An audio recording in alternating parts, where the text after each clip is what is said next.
Hello po sa inyong lahat. Ang pag-usapan po natin ay tungkol sa National ID. Kung paano ba natin siya ma-claim.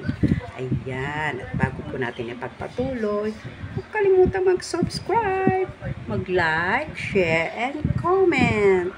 Paano ba natin mag-claim ang ating National ID? Madali lang yan. Punta po tayo kay Google.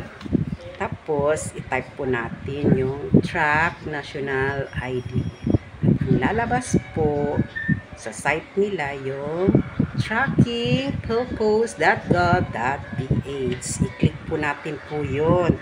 Tapos, pagka-click, lalabas po ay hahanapan po kayo ng reference number. So, saan po natin kukunin yung reference number? So, dapat mayroon po kayong transaction slip. Ito, binibigay po ito pag nag-apply po kayo ng National ID.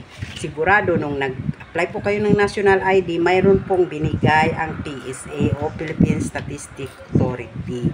Kasi nandito yung mga importanteng bagay, yung reference number pati QR code. Ayan. Tapos, yung reference number natin, i-type po natin para lalabas yung ating pangalan. Pag lalabas na yung pangalan natin, nakalagay kung pwede mo na bang i-pick up o hindi pa.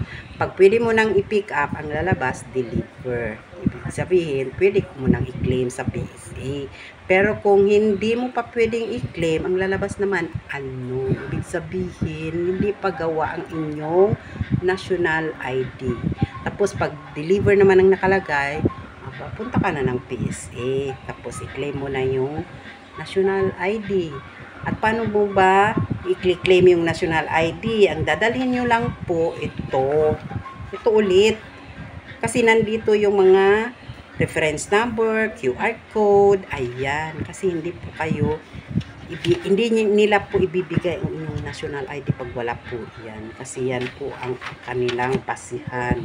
Tapos, dapat mayroon ka ring valid ID. Yan, magsama yung valid ID pati transaction slip. Ayan. Ganun lamang po kasimple.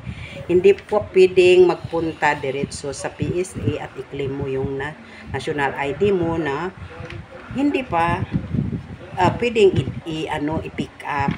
Ayan. Ganun lang po kasimple, guys, ang gagawin. Ayan. I-Google. Tapos, pag nakalagay po doon, deliver, pwede mo nang i-pick up. Tapos, magdala ka ng transaction slip pati valid ID. Ganun lamang po kasimple. That's all for today. Thank you for watching. Don't forget to subscribe, like, share, and comment. Thank you. Bye!